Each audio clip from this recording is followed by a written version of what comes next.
Indra tuh biseksual. Mungkin menanggapinya gimana sih sampai ada kata-kata kasar seperti itu keluar? Tanya aja sama yang bersangkutan. Kalau sama aku tanya yang aman-aman aja. Ya kalau aku sih ngeliatnya gini, manusia itu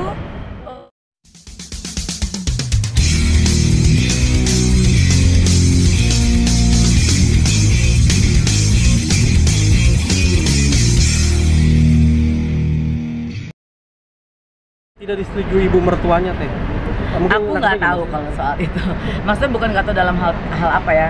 Mungkin orang tua punya banyak cara ya untuk bisa protek ke anak-anaknya. Kita mungkin ada ibu di sini yang juga punya cara untuk bisa memprotek anak-anaknya. Anak-anak jangan sampai sakit hati, anak-anaknya jangan sampai susah, jangan sampai jatuh. Setiap ibu pasti punya cara untuk bisa menunjukkan rasa cinta sama anak-anaknya. Tapi ya aku nggak bisa berkomentar banyak kalau ada beberapa hal yang sekarang ini jadi highlight orang-orang bahwa tidak disetujui oleh orang tuanya Dila dan sebagainya. Ya itu balik lagi ke yang menjalankan dan yang harus menerima situasi yang kurang begitu nyaman. Mbak, ini nasehatin Bekti nggak? Bekti nggak ngerestuin?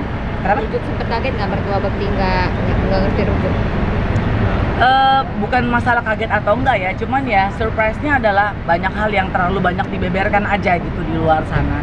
Jadi kalau menurut aku untuk blessing atau enggak kan setiap orang tuh punya hak untuk bisa memberikan blessing kepada anak-anaknya. Tapi jadi ada banyak cerita panjang yang sebetulnya jadi nggak ada urusan yang utamanya, itu yang menyedihkan sih sebetulnya.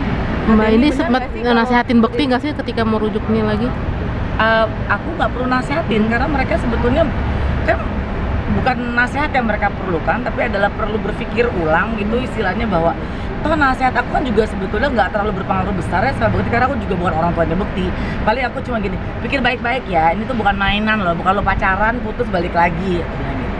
Hanya sekedar itu, tapi kayaknya mereka punya cinta yang lebih kuat untuk bisa berjalan. Dan apalagi Dila sebagai perempuan, menurut aku di saat Bekti susah, dia bukan meninggalkan Bekti karena harta. Ya, pada saat Bekti sakit, semua menganggap bahwa Dila meninggalkan Bekti karena udah susah, karena udah nggak bisa kerja. Enggak ya, maksud aku ya dengan situasi seperti ini Dila membuktikan bahwa dia punya cinta yang bisa dia buktikan sama Bekti. Dan sekarang tinggal Bekti mampu nggak untuk bisa menguatkan lagi segala macam pikiran orang dan lain sebagainya untuk bisa membuktikan bahwa mereka betul-betul bisa menjalani hidup yang baru. Dia curhatnya apa teh?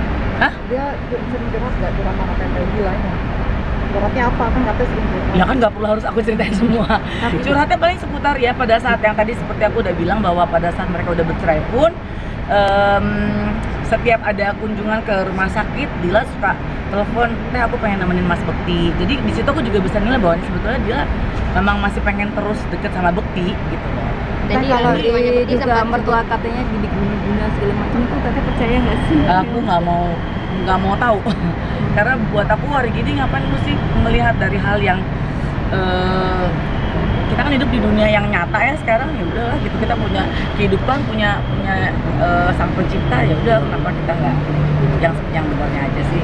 Tendi mertuanya Bekti sempat sebut-sebutnya tahun 2016 itu, mungkin Tendi gimana sih tanggapannya? Iya, membahas masa lalunya. Ya itu urusan Bekti dan mertuanya, bukan urusan aku. Tendi, benar nggak sih kalau Kak Bekti sendiri banyak utang atau segala macam gitu, banyak yang beranggapannya seperti sekarang itu kalau sampai jual misalnya rumah? Bekti banyak utang, emang kenapa? Dan wajah-wajah lu juga pasti pada yang punya utang kan? Emang kenapa? Emang dosa kalau punya utang? Jadi kalau menurut aku gitu, utang piutang setiap rumah tangga sah-sah aja sih gitu loh. Tapi kalau sampai Bekti sekarang dijudge bahwa dia punya utang 2,4 miliar, aku tiap telepon sama Bekti emang ngomong gini, Bekti, lu gila lu utang sampai segitu, sampai Bekti tuh ngakak. Utang dari mana Tendi? Berarti gue udah kaya banget atau gue udah miskin banget istilahnya gitu. Dan masalah rumah yang dijual itu nggak ada hubungannya dengan diagunkan ke bank. Pada saat mereka bercerai, Bekti dan Dila memang sudah memutuskan rumah ini akan dijual. Bukan karena apa-apa, karena kan mereka udah nggak bersama kan di satu atap, jadi rumah itu sebaiknya dijual. Jadi jangan dikait-kaitkan bahwa itu hubungannya dengan agunan bank dan lain sebagainya. Teh, soal ucapan teh mertuanya Inbek yang menilai kalau Indra tuh biseksual, mungkin menanggapinya gimana sih sampai ada kata-kata kasar seperti itu keluar? Tanya aja sama yang bersangkutan. Kalau sama aku tanya yang aman-aman aja. Ya kalau aku sih ngeliatnya gini, manusia itu nggak ada yang kertas putih polos ya. Setiap manusia salahnya pasti ada. Aku pun demikian, mungkin segudang atau lebih. Jadi kita tuh manusia kan hidup di past, present, sama future. Ya udah sekarang aja yang ke depan dijalanin. Kalaupun misalnya ada konteksnya kehidupannya Dila sama Bekti nih, semua orang nih ngomongin pastnya Bekti. toh Dila menerima Bekti di keadaan yang sekarang dan bersiap untuk yang ke depan. Itu aja sih simpelnya. Tadi mertuanya Bekti sempat sebut kesalahannya berulang. Mungkin tadi tahu nggak sih atau seperti apa tanggapannya? Tanya aja sama mama mertuanya Bekti, jangan tanya sama aku. Aku kan teman baik ya. Nah ini kalau melihat Kak Bekti sendiri sekarang sudah apa sih kayak kerja terus, MC terus, sedangkan kesehatannya masih belum pulih 100%. Itu Tendi sebagai Kata teman siapa gimana kesehatannya sih? belum pulih 100%? Bekti sudah kembali pulih, ya ibaratnya kembali pulih dalam arti kata dia bisa berjalan dengan baik, dia sudah bisa melihat dengan jelas, bisa ngitung duit juga lebih cepat dari gue, mendengar super sonik. Kadang kalau dia lagi ngobrol sini, gue lagi ngomong apa dia gini, lu ngomongin gue ya. Dia bisa lebih ini, dia bisa bernafas dengan baik karena kemarin kan habis operasi sinus, ada kista di hidungnya. Jadi kalaupun sekarang Bekti bekerja kembali, menurut aku itu bukan Bekti yang potong-potong cari kerja, karena pekerjaan masih membutuhkan dia. Jadi alhamdulillah aja, bersyukur begitu, puji Tuhan bahwa sebetulnya Bekti masih dipercaya untuk ada di pekerjaan-pekerjaan yang di panggung kami sebagai pekerja seni. Jadi ya disyukuri bahwa dia sudah bisa kembali bekerja dengan baik.